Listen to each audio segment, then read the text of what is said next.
உன் வாயால் உன் முடிவை தேடிக்கொண்டாய். நீ அருந்தியது காலகால விஷம். நான் அருந்தியது விஷம். ததியாரே,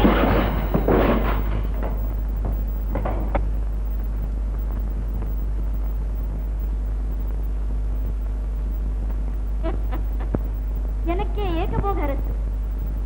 நானே எல்லாம், எல்லாமே நான்.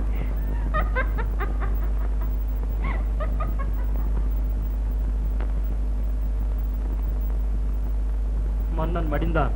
பால்மணம் மாறா குழந்தைகள் தீயிலிடப்பட்டார்கள். இதை பார்த்து நீங்கள் மரக்கட்டைகளாக இருந்து விட்டீர்களா? உங்கள் நெஞ்சு துடிக்கவில்லையா? ரத்தம் கொதிக்கவில்லையா? உங்கள் உள்ளங்களிலே ஆத்திரம் பொங்கவில்லையா? ஆத்திரம் கொண்டோம், ஆவேசம் பிறந்தது, புயலெனக்கிறோம்.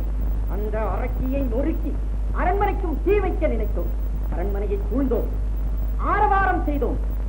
அப்போது திடீரென்று அங்கே ஒரு யோகி தோன்றினார். அரசரை கொண்டது ஊர்வசிதான் என்பதற்கு என்ன ஆதாரம் இருக்கிறது உங்களிடம்? ஆத்திரத்திலே, அவசரத்திலே பாவம் ஒரு பக்கம் இருக்க வழி வேறு பக்கம் ஆகிவிடக் கூடாது. உண்மை ஒரு நாள் வெளியாகும். அன்று உண்மத்தர்கள் அவர்கள் யாராக இருந்தாலும் சரி, நிச்சயமாக தண்டிக்கப்படுவார்கள் என்று யோகியார் கூறி அமைதி ஏற்படுத்தினார்.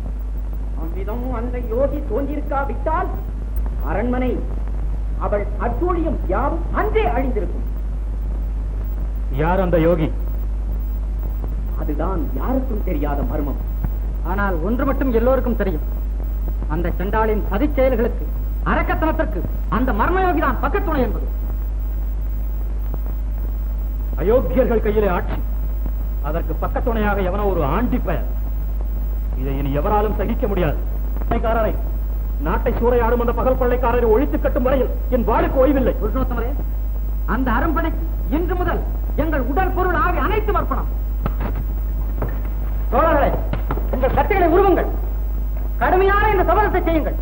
அக்கிரமக்காரரை, நேர்மையான ஆட்சி, நீதி இல்லையே அந்த முயற்சியிலே மர்மயோகியை நானே. பேரன்புமிக்க பிரஜைகளே, கண்ணிறைந்த என் கணவரும் உங்கள் அன்புக்குரியாரும் இறைவன் பதம் சேர்ந்த 20வது ஆண்டு இது. காவலன் காணாமற் போன அந்த தினமே இந்த அபாகியவதியும் உயிர் பிறக்க எண்ணினேன். ஆனால் இதோ இங்கே இருக்கும் மர்மயோகி அவர்கள் நான் அறியக்கூடாது. மக்கள் பொருட்டு நான் வாழ வேண்டும். அரசருக்கு பின் ஆட்சியை நானே நடத்த வேண்டும் என்று மறுக்க முடியாத விதத்தில் எனக்கு எடுத்துரைத்தார். அவர் ஆலோசனைப்படி உங்கள் ஆசையும் ஆதரவும் எப்போதும் கிடைக்கும் என்ற நம்பிக்கையில் ஆட்சியை ஏற்று நடித்தினேன். ஆயினும் இந்த 20 ஆண்டுகளில் கணவரை நினைத்து நான் கண்ணீர் சிந்தாத நேரம் கிடையாது. மன்னன் மாண்டும் நான் உயிர் வாழ்வதே எண்ணி மனம் நோகாத வேலை கிடையாது. ஆண்டு முழுவதும் நான் அனுபவிக்கும் வேதனை இந்த நினைவினாலும் உங்கள் அன்பு தரிசனமுமே சற்று சாந்தி தருகிறது. உங்கள் அனுதாபத்திற்கும் அபிமானத்திற்கும் நன்றி கூறி இந்த மலர்களை மன்னரின் திருவடிகளிலே சமர்ப்பிக்கிறேன்.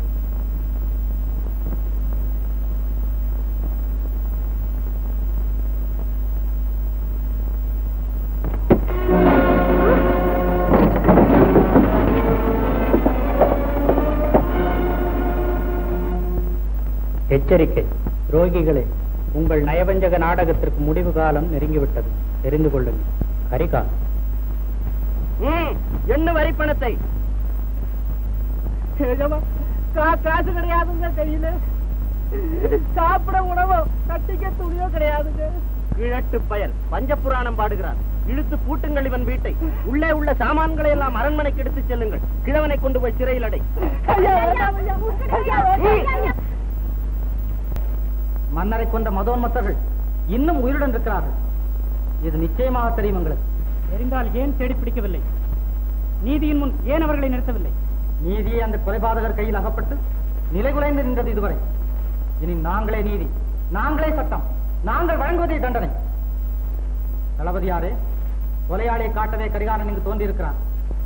இந்த அவையிலே, என் அம்பின் முனையிலே அந்த கொலையாளிகள் இருக்கிறார்.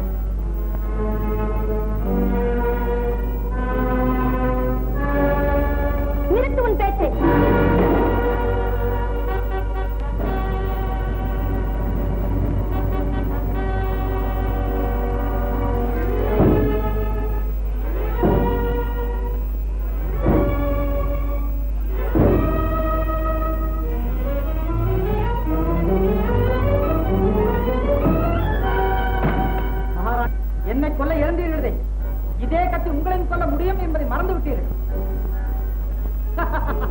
குறிவைத்தால் தவற மாட்டேன், தவறுமானால் குறிவைக்க மாட்டேன். மணிமுடி விழுந்தது. மகாராணியாரை வீழ்த்துவது சுலபம் என்பது கடிமுறையாக. ஆனால் ஆத்திரக்காரன் அல்ல கடிகாரம். அவன் கேட்கும் நீதியை நின்று நிதானமாகத்தான் கேட்பான்.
பைசாச்சு விழுந்ததோ இந்த ஊர்வசி வைத்து குறித்தவரா?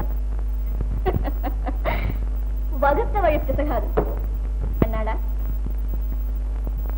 அரசரை தீர்த்து விட்டோம். அடுத்தது இந்துலோகத்தின் எல்லை எதுவென்று பார்க்க வேண்டும். இல்லை,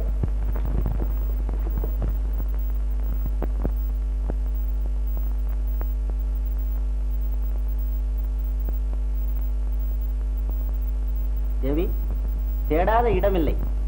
ஏரியை வலை போட்டு அலசினோம். அரச கடவுளே, கண்ணை பிடுங்கியது போல் கணவனை பிடுங்கிவிட்டு என்னை மட்டும் ஏன் வைத்திருக்கிறார்?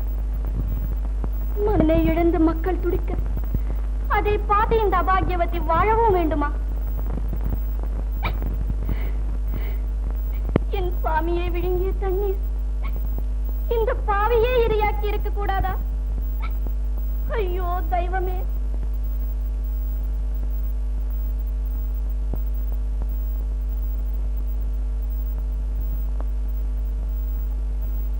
அன்பரே, நாம் அரியாசனம் நோக்கி போகும் பாதையிலே இன்னும் இருக்கின்றன 2 முள்வேலிகள். அரசரின் குழந்தைகள், அவர்களும் மடிய வேண்டும். ஊர்வசி, அவர்களை காலி செய்யும் கைங்கரியத்தை அடியேன் எடுத்துக்கொண்டேன். இதோப்பா.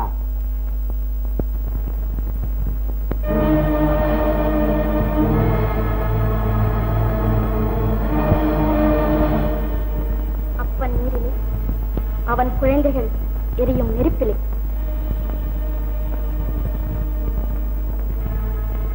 ஊர்வசி, இனி எதுவும் நம்மை பிரிக்க முடியாது. நமக்கே நாடு, நமதே ஆட்சி, நமக்கே இந்த அரண்மனையின் போகங்கள். எல்லாமே வெற்றி ஊர்வசி, எல்லாமே ஏகபோக வெற்றி. மன்னர் மடிந்த விதம், மைந்தர்கள் மறைந்த மாயம், உனக்கும் எனக்கும் தவிர வேறு எவரும் அறியார் அகத்தியம்.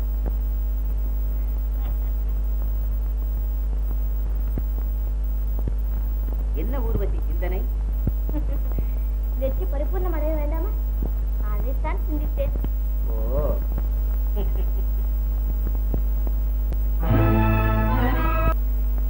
ரோஹித் பைலன், எமது பிடியிலிருந்து எத்தனை காலம் தப்ப முடியும் என்று எண்ணினாய்? என் கேள்விகளுக்கு இப்போது பதில் சொல். புரட்சிக்கார புருஷோத்தமன் எங்கே இருக்கிறார்? தெரியாது. பின் நாட்டிலே நடக்கும் கட்சிக்கு யார் காரணம்? உன் அக்கிரமங்கள் தான் காரணம். உன் அட்டூழியங்கள் தான் காரணம். எதிர்த்து பேசுகிறது நாய். பட்டினியுமாக வாட்டி தோலெல்லாம் உரியும் வரை அடியுங்கள். நாட்டின் ராணியை மதிப்பது எப்படி என்று அறியட்டும் நாய். ஐயா, இதுதான் என் கதை. உங்களுக்கு தெரியுமா கரிகாலர் வசிக்கும் இடம்? அம்மா, நீங்களா? ஐயா, வழியின்றி திகைத்து திண்டாடும் தஞ்சைகள் கைகூப்பி தொழும் கருணாமூர்த்தியே, என் தந்தையை நீங்கள் தான் காப்பாற்ற வேண்டும். அம்மா, எழுந்து. துடிப்போரின் துயர் தீர்ப்பதே எங்கள் வேலை. இனி ஆக வேண்டியது நான் கவனிக்கிறேன். ராஜு, இவள் தந்தையை மீட்க வேண்டியது இனி உன் பொறுப்பு. அப்படியே நல்லம்மா? தயார்.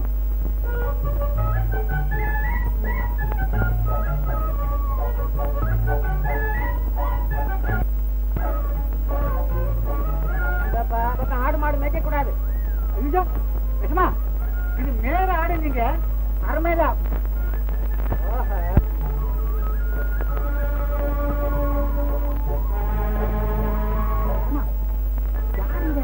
எருமக்கடா மாதிரி மூச்சு விட்டா 30 குட்டிக்கும் போடுவான். இவன் போய் நம்ம மகாராணி எழுத்து கேட்டான். அழுத நம்ம மகாராணி அவங்களே எழுத்துதான். என்னப்பா நினைச்சிட்ட இந்த மகாராணிய? நினைச்சா அவன் குடலை கூட குத்தி வெளியெடுத்துருவாங்க தெரியுமா? ஜாக்கிரதை. நான் கரிகாலன் தான் காப்பாற்ற வந்திருக்கிறேன். கவனம். மனுஷனுக்கு தான் புத்தி இல்லைன்னா மூலியமா இப்படி வளர்ந்து போகணும். ஏன்டா நிக்கிறீங்க? போட்டுங்க நாட்டை.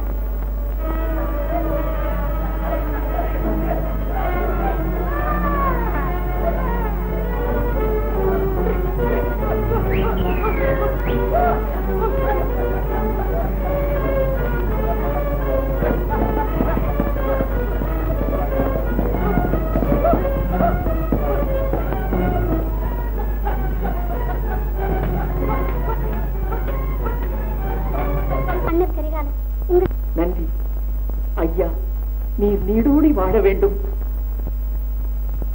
நீங்களா எஜமா?